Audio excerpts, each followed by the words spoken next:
दोस्तों मेरे पिछले वीडियो में मैंने 3D फिगर के सारे इंपॉर्टेंट कॉन्सेप्ट्स एंड फॉर्मूले आपको बता दिए थे। उम्मीद करता हूँ आपने उसको अच्छे से समझ लिए होंगे। जैसे मैंने बताया कि 3D फिगर में आपको कोई फॉर्मूला रटने की जरूरत नहीं है, आप समझ के उसको करोगे तो आपको याद रह जाएंगे वैसे ही। ठीक है, तो अब हम देखते हैं कि इंपॉर्टेंट पीवाईक्यूज कैसे आए हैं। अगर आप इतने क्वेश्चन देख ले तो आपको एक आइडिया आ जाएगा कैट में कैसे क्वेश्चन पूछेंगे। हालांकि 2022 में देखोगे एक भी क्वेश्चन 3D फिगर का नहीं आया था, और उसका मतलब ये नहीं है कि आगे नहीं आएगा, तो हमें तो प्रिपेयर करना ही है। तो चलो समझते हैं, ज्यादातर 3D फिगर के क्वेश्चन इजी होते हैं। अच्छा, उससे पहले एक चीज बताना चाहता हूँ कि अनअकैडमी ये मेगा मैराथन कंडक्ट कर रहा है कल से 3rd 4th 5th नवंबर, जिसमें सारे एडुकेटर्स अलग अलग सब्जेक्ट का आपको एक अच्छा सा इनपुट देंगे, रिवीजन देंगे, स्ट्रेटेजी बताएंगे। तो इसको जरूर से यूट्यूब पे अटेंड करना।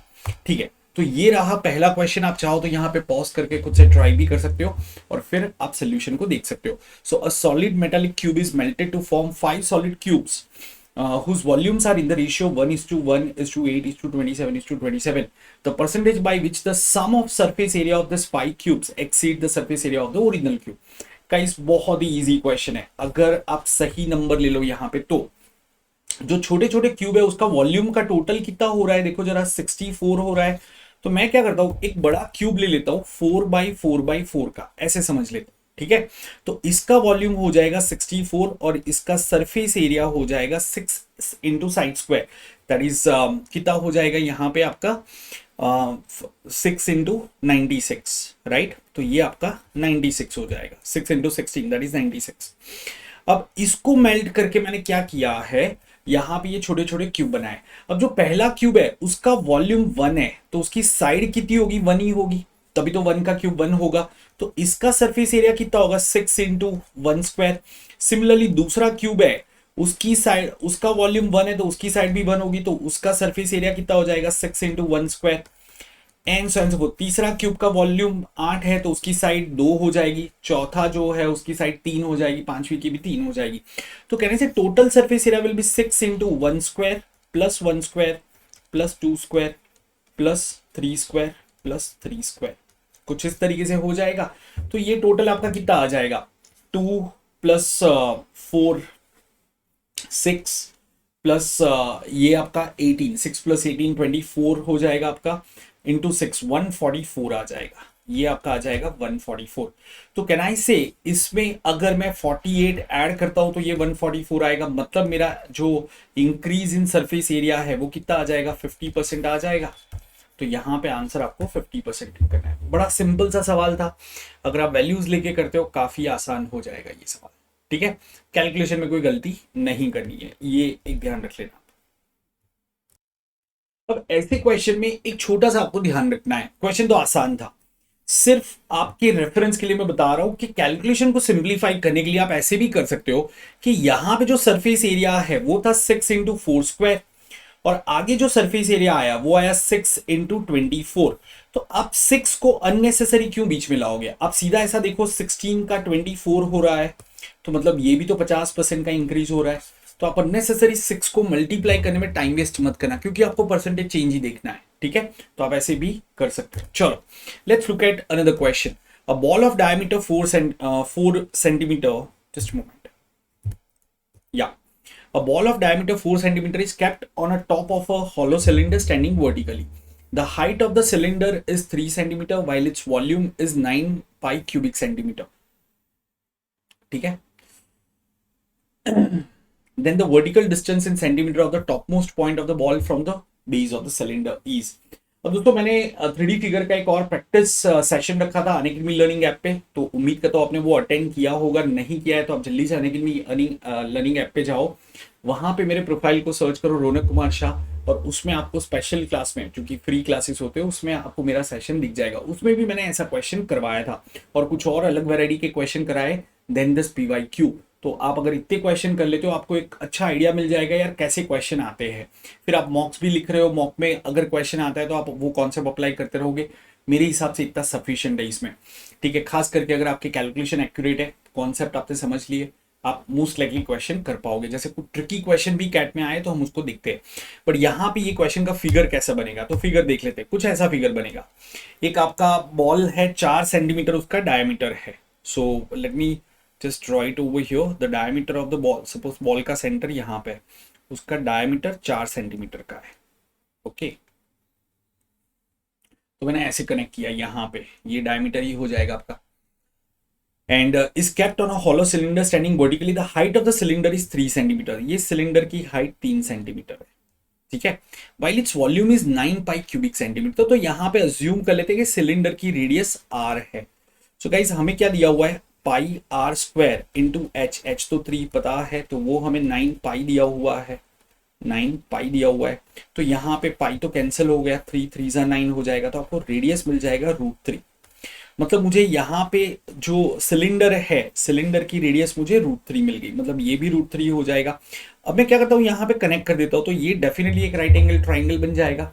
अब सर्कल के अंदर यहाँ पे कोई भी पॉइंट पे ऐसे कनेक्ट कर लो, तो ये तो डेफिनेटली राइट एंगल ट्राइंगल बनेगा, जिसमें आपको ये पता है 4, ये पता है √3, ठीक है। तो ये आपका कितना आ जाएगा, ये आपको फाइंड करना है। Are getting this point, √4 square minus √3 square, correct. तो आपको ये यहाँ पे मिल जाएगा, है ना। या जस्ट अ मोमेंट, ये डायमीटर 4 सेंटीमीटर दिया हुआ है, हमने यहाँ पे रेडियस ले लिया, ठीक है। सो डायमीटर मतलब 4 सेंटीमीटर, रेडियस 2 हो जाएगा दोस्तों, एक छोटा सा करेक्शन कर दिया ये। तो अब ये आ जाएगा आपका, ठीक है। तो ये कितना आ जाएगा, 1 आ जाएगा, सिंपल सा है। क्योंकि टीटा क्वेश्चन है, मुझे इमीडिएटली लगा कि यार ये तो ऑकवर्ड वैल्यू है, कहीं तो कोई गलती कर रहा है, क्योंकि नहीं तो इरेशनल आपका आ जाएगा ये हाइट। तो इसलिए मैंने जस्ट चेक किया तो पता चला, अच्छा हमने डायमीटर को रेडियस ले लिया था, तो ये क्लियर हो गया। अब मैं कह सकता हूं कि ये जो बॉल है उसकी रेडियस तो 2 है, तो कैन आई से let me use different colour, ठीक है। या दिस हाइट इज डेफिनेटली 2, ये हाइट तो 1 मिल गई, और ये हाइट हमें 3 पता है, तो टोटल हाइट कितनी हो गई, 2 + 1 + 3, तो 6 सेंटीमीटर हो गई। That's our answer.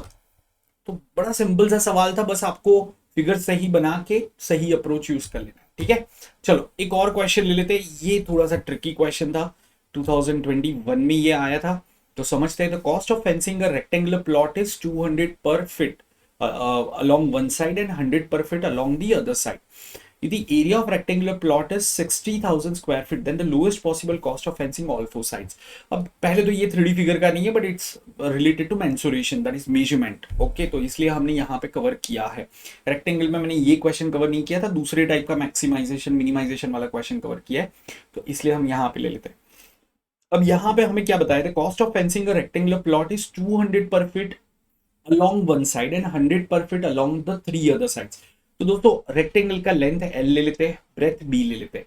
तो डेफिनेटली मैं क्या करूंगा, 3 साइड पे 100 रुपए कॉस्ट है, तो 2 लेंथ पे मैं 100 रुपए कॉस्ट मान लूंगा, और एक ब्रेथ पे मैं 100 रुपए मान लूंगा, और बाकी की जो ब्रेथ है ये वाली, तो उस पे मैं 200 रुपए का कॉस्ट ले लेता हूं, ठीक है। तो मेरी टोटल कॉस्ट यहां पे कितनी हो गई, तो कहना है ये हो गई 200L + 300B, और मुझे इसको मिनिमाइज करना है, इसका मुझे मिनिमम वैल्यू निकालना है, ठीक है।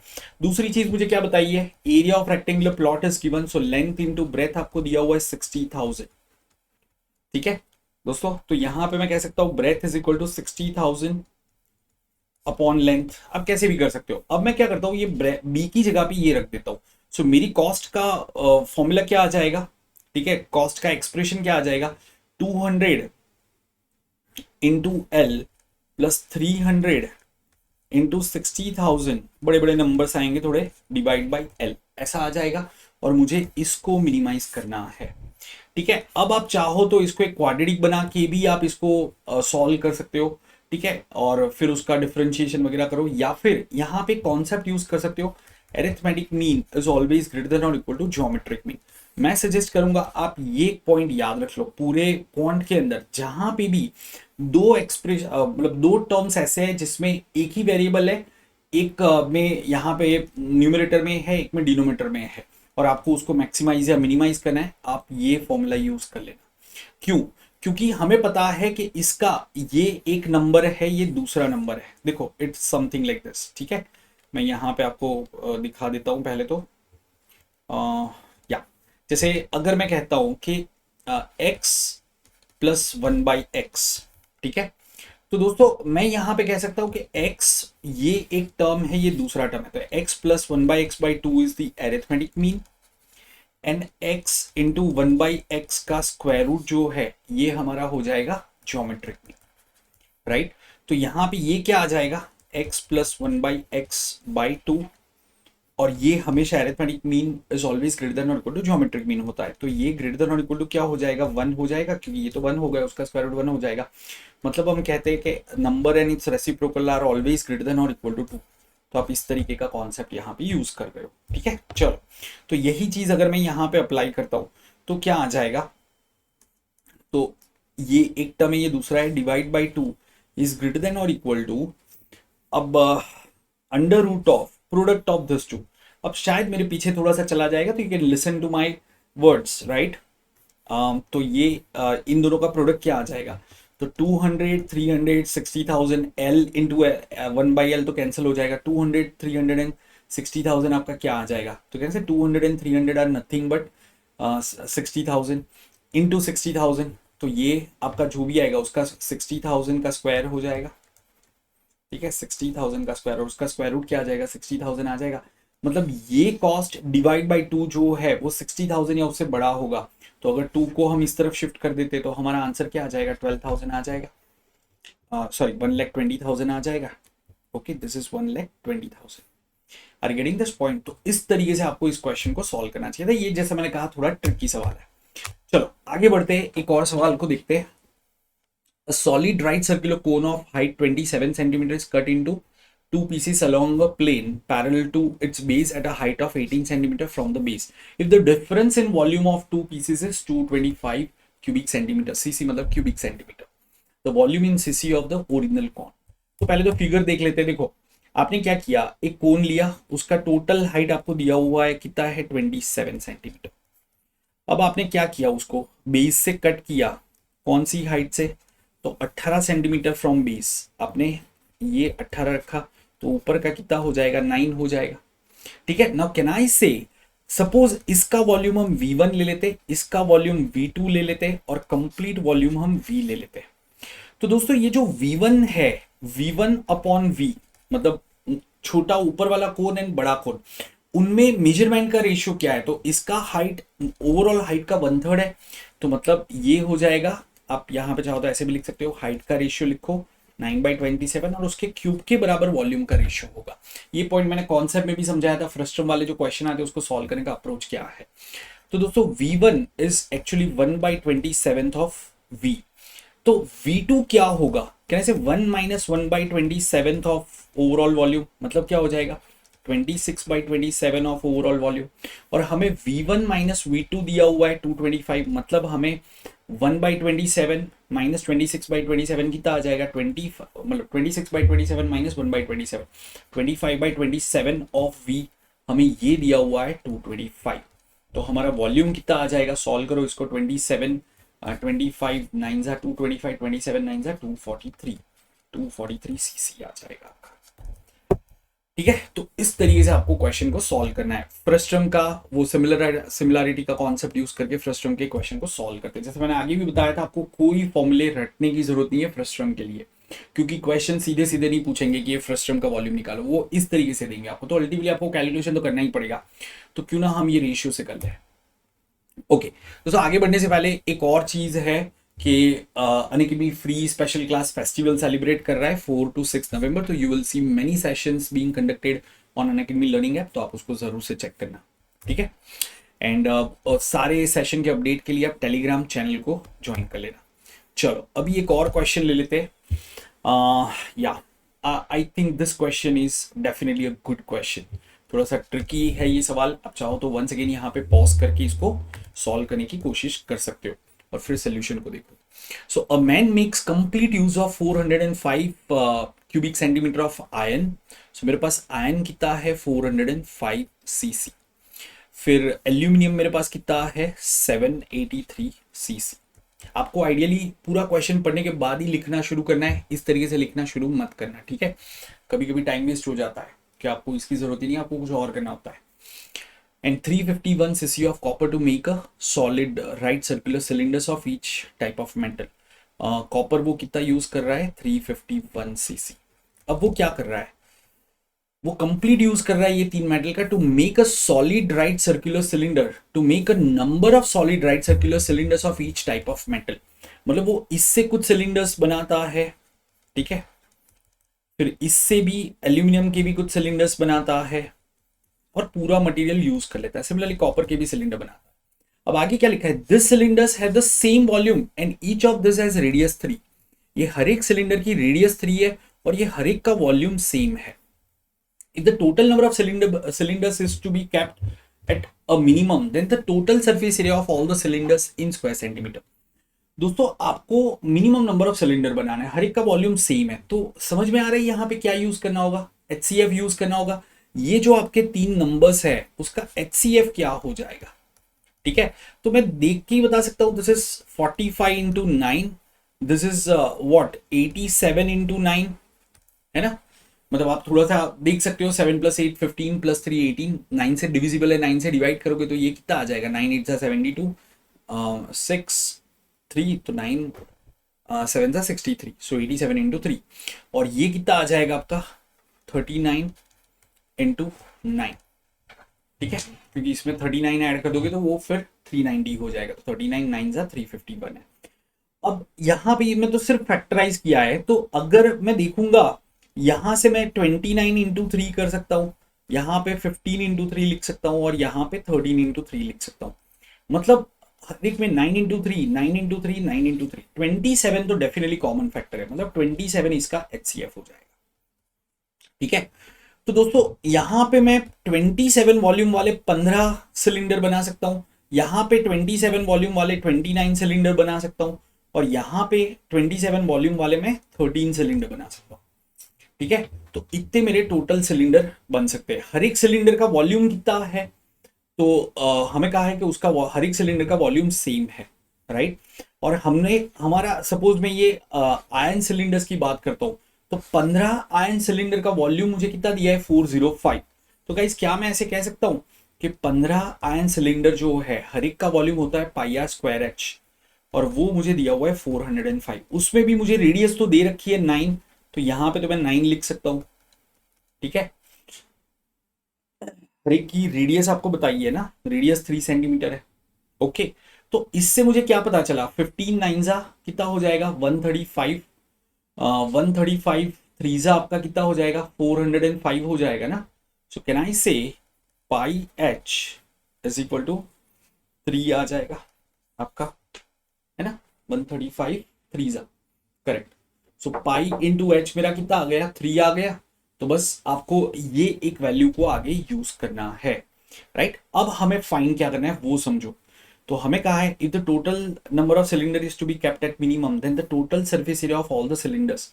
दोस्तों एक सिलेंडर का सरफेस एरिया क्या होगा, एक सिलेंडर का सरफेस एरिया क्या होगा वो समझो। तो 2πr² प्लस 2πrh, क्या ये समझ में आ रहा है। तो r तो हमें पता है, तो ये आ जाएगा 2 इंटू पाई इंटू 9 प्लस ये πh हमें पता है 3 है, तो यहाँ और r भी हमारा कितना है, r भी 3 है, सो ये 18 हो जाएगा। ये तो एक सिलेंडर का हुआ। तो ऐसे टोटल हमारे पास कितने सिलेंडर्स है, ये total surface area of 1 cylinder हो गया 15 प्लस 29 44 प्लस 13 57, तो इनटू आपको 57 कर देना है, ठीक है। सो इस तरीके से आपको अपना आंसर मिल जाएगा। आप चाहो तो यहां से आप क्या कर सकते हो, 18 कॉमन फैक्टर ले लो। सो यहाँ पे अगर आप 18 कॉमन फैक्टर ले लेते हो तो अंदर ब्रैकेट में क्या बचेगा 1 प्लस पाई इंटू 57 इंटू 18, तो लास्ट डिजिट आपका 6 आएगा। एक ही ऑप्शन यहाँ पे मुझे दिख रहा है, टिक कर देते हैं 1/6 इंटू 1 प्लस पाई। सो उम्मीद करता हूँ आपको ये सवाल समझ में आ गया है, काफी अच्छा सवाल था ये, ठीक है। चलो कुछ और क्वेश्चन देख लेते हैं। A park is shaped like a rhombus and has area 96 square meter. If 40 meter of fencing is needed to enclose the park, the cost in INR Indian rupees of laying electric wires along the two diagonal at the rate of 125 per meter. समझते हैं question, figure से देखते हैं। देखो आपको पहले तो rhombus का पेरीमीटर दिया हुआ है, तो साइड कितनी हो जाएगी 10 10 10 हो जाएगी। रोम्बस में डायगोनल क्या होते हैं, परपेंडिकुलर होते हैं डायगोनल एक दूसरे को, ठीक है, और एक दूसरे को बाइसेक्ट भी करते हैं। रोम्बस का एरिया क्या होता है 1/2 प्रोडक्ट ऑफ डायगोनल्स, ठीक है, तो मैं ऐसे ले लेता हूँ। अब यहाँ पे मुझे एरिया तो 96 दिया हुआ है, तो कहने से D1 1/2 D1 इंटू D2 मेरा कितना हो जाएगा 96। मैं क्या करता हूँ, मुझे अल्टीमेटली ये और ये पार्ट चाहिए, क्योंकि ये तो पता है 10 है, तो यहाँ पे एक राइट एंगल ट्राइंगल बन रहा है, ये हाइपोटेनस 10 है यार, मोस्ट लाइकली 6 8 10 ही होता है, या फिर दूसरा कौन सा होता है 10 24 25 भी हो सकता है, 5 12 13 का 10 24 25, पर उसमें हाइपोटेनस 10 नहीं आता है, तो 6 8 10 ही होगा। लेट्स सी क्या 6 8 10 बनता है यहाँ पे। तो मैं क्या करता हूँ 1/2 D1, ठीक है, this is 1/2 of D1, similarly this is 1/2 of D2। तो guys 1/2 of D1 into 1/2 of D2 क्या आएगा, तो आपने यहाँ पे एक्स्ट्रा हाफ मल्टीप्लाई किया, तो यहाँ पे भी एक हाफ से मल्टीप्लाई कर दो, तो कहने से ये 48 आ जाएगा। मतलब यहाँ पे मुझे दो ऐसे नंबर चाहिए जिनका स्क्वायर का समेशन 10 आ जाए और जिनका प्रोडक्ट 48 आ जाए। तो यार सिंपल सी बात है ना, 6 इंटू 8 6 स्क्वायर प्लस 8 स्क्वायर, तो सीधा सीधा आपको ये 6 मिल गया 8 मिल गया, तो टोटल आपका डायगोनल का लेंथ कितना हो जाएगा 12 प्लस 16 28। 28 इंटू क्या करना है 125 कर देना है, 2500 आ जाएगा आपका। क्या ये समझ में आ रहा है सबको? ठीक है, तो अब इस तरीके से क्वेश्चन को फटाफट सॉल्व कर सकते हो। चलो let's look at this question. A right circular cone of height 12 feet stands on its base which has diameter of 8 feet. The tip of the cone is cut off with a plane which is parallel to the base and 9 feet from the base. Once again जो हमने आगे किया था वैसा ही कुछ question है। तो height उसका 12 फीट हमें दिया हुआ है। अब वापस आपने कोन को कट किया, ठीक है, यहाँ से कट किया है और आपको कहा है अच्छा डायमीटर उसका 8 है, ठीक है, तो ये रेडियस हमारी कितनी हो जाएगी 4 हो जाएगी। The tip of the cone is cut with a plane which is parallel to the base and 9 feet from the base, तो ये 9 है, तो ऊपर वाला कितना आ जाएगा 3 आ जाएगा। मतलब आपने 1/4 ऊपर वाला जो कोन है उसका हाइट 1/4 है, तो हमें कहा है with pi 22/7 the volume in cubic feet of the remaining part of the cone. Suppose ये V2 ले लेते हैं, ये वॉल्यूम, ठीक है, या ये पार्ट का वॉल्यूम V2 ले लेते हैं, ये V1 ले लेते हैं, ओवरऑल वॉल्यूम V ले लेते हैं, ठीक है। तो दोस्तों यहाँ पे can I say V1 upon V is equal to 3/12 का क्यूब, मतलब क्या हो जाएगा 1/64 हो जाएगा। सो V1 is 1/64 of overall volume. So guys V2 क्या होना चाहिए, कैन आई से 63/64 ऑफ द ओवरऑल वॉल्यूम। अच्छा मेरा ओवरऑल वॉल्यूम V क्या आ जाएगा, तो pi into r square into h. Just solve this and you will get your answer. आसान सा सवाल है, कुछ 198 या ऐसा कुछ आंसर आ जाएगा इसका। So that's how you could have solved the important PYQs। मैं ये नहीं कहूँगा मैंने सारे करवा दिए हैं, पर बाकी के PYQ करने की जरूरत ही नहीं है, क्योंकि वही चीज़ गोल गोल घूम रही है, ठीक है। या तो एक क्यूब ले लेंगे, उसके सरफेस को पेंट करेंगे, तो ऐसे ही क्वेश्चन आते हैं आपके। अल्टीमेटली आपने इतने क्वेश्चन कर लिए, मेरे हिसाब से आपको एक आइडिया मिल गया। छोटा सा वीडियो मैंने रखा है, ये 25-30 मिनट का वीडियो बना होगा, और उसमें आपको सारी चीज़ें ज़रूरी थी वो मिल गई है। तो guys keep learning and now I will see you in the boot camp. साथ में मैं कुछ स्पेशल क्लासेस भी कंडक्ट करूंगा, तो उसको भी अटेंड करना। And don't forget to hit the like button and do share it with all your friends. Even special class festival को भी अटेंड करना। Keep learning guys, see you in the next video.